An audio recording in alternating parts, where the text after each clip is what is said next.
এই সেই কৃষ্ণ চূড়া।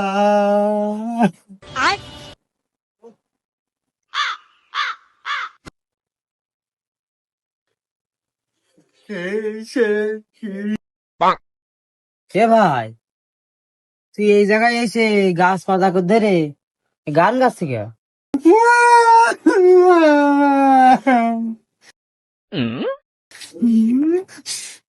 ও ভাই, এর মধ্যে যে কত সিটে আমার আটকে আছে গাছের মধ্যে, তুমি আর কি জানো?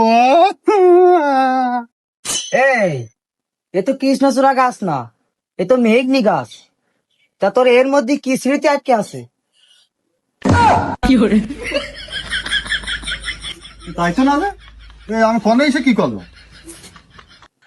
এই যাই হোক, তোর এই গাছের মধ্যে যেহেতু তোর স্মৃতি আটকে আছে, গাছটা ফেলে স্মৃতিগুলো বের করনি।